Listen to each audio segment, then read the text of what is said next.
Животные настолько невероятны, что мы, люди, не придаем им должного значения.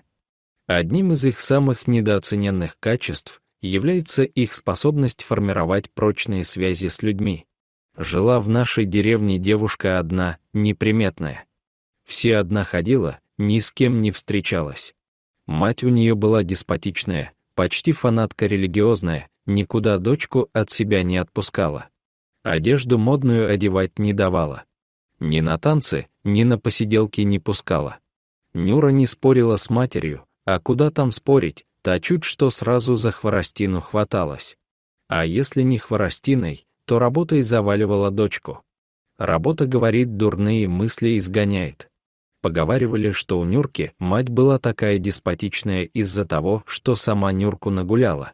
Поверила одному красавцу, а тот ее беременную бросил, вот она на всех мужиков и ополчилась.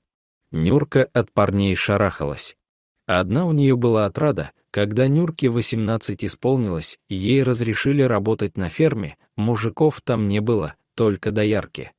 Сам фермер был мужичок в возрасте, женатый по мнению матери, и Нюрке не представлял угрозы для благочестия ее дочери.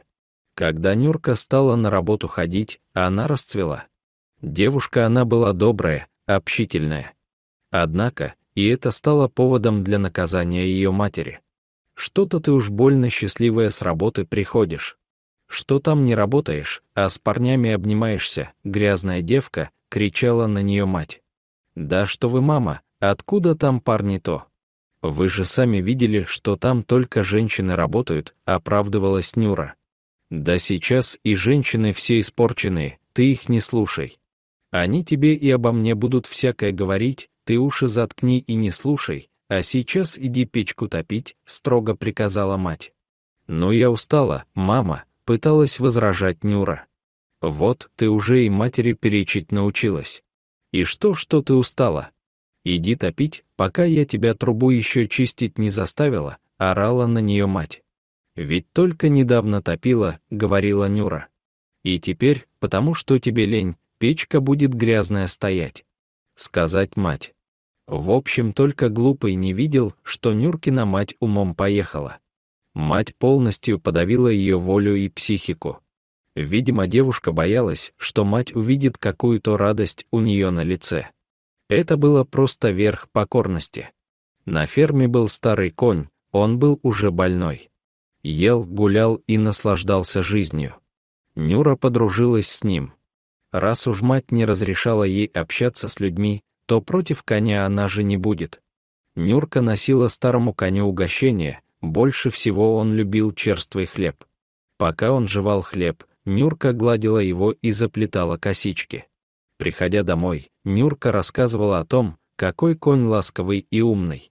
Но и тут мать не находила радости за дочь. «Ты мне еще скажи, что ты его полюбила. И почему тебя обязательно к кому-нибудь тянет? Почему ты не можешь быть самодостаточной девушкой?» Ворчала мать. А потом вдруг Нюрка заболела, ей стало плохо прямо на работе.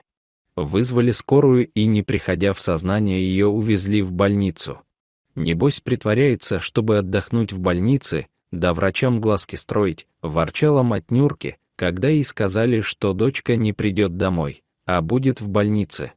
На следующий день мать поехала навестить дочь, ничего с собой не взяла, даже конфету. «Ну ты чего тут удумала, решила, что будешь тут отдыхать и врачам глазки строить? Не выйдет. Собирайся домой», — кричала мать на Нюру. «Женщина, вы тут не одна, здесь больные люди лежат», — успокоили Нюркину мать другие пациенты.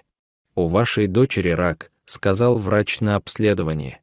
«И что, теперь она не может ничего по дому делать?» — спросила мама.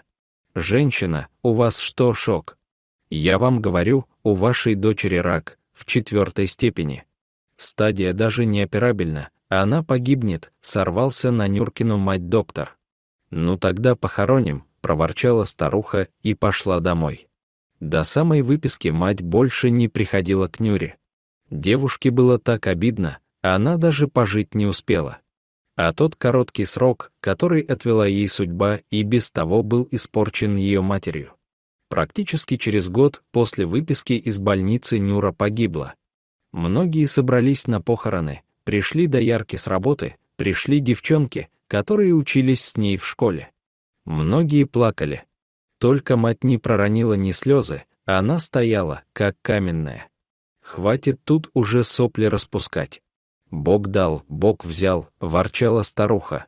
Вдруг неожиданно раздался топот, вихрем с пылью летел старый конь, он прыгнул с разбега прямо в яму и стал топтать крышку гроба.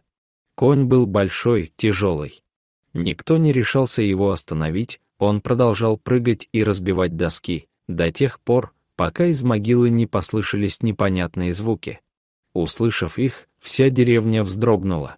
Это был детский плач, и все, кто присутствовал на похоронах, были в шоке. Откуда мог взяться ребенок? Мужчины решились и подошли к коню, который продолжал топтать гроб. Они взяли его под узды и отвели в сторону.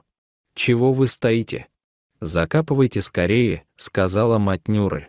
Один парень спрыгнул в могилу и достал новорожденного младенца, откуда в Нюркиной могиле мог взяться маленький ребенок. «Уберите его обратно и закопайте», — крикнула мать Нюры. Пришлось вызвать скорую и увезти старую женщину в психушку.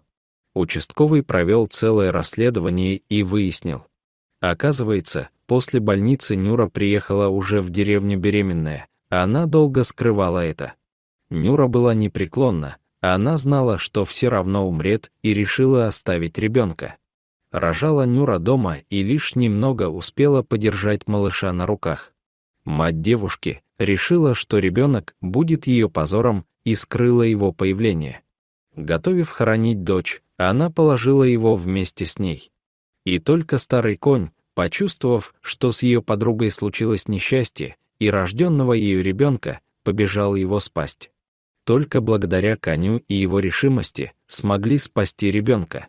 Если вам понравилась эта история, то ставьте лайк и подписывайтесь на наш канал. До свидания.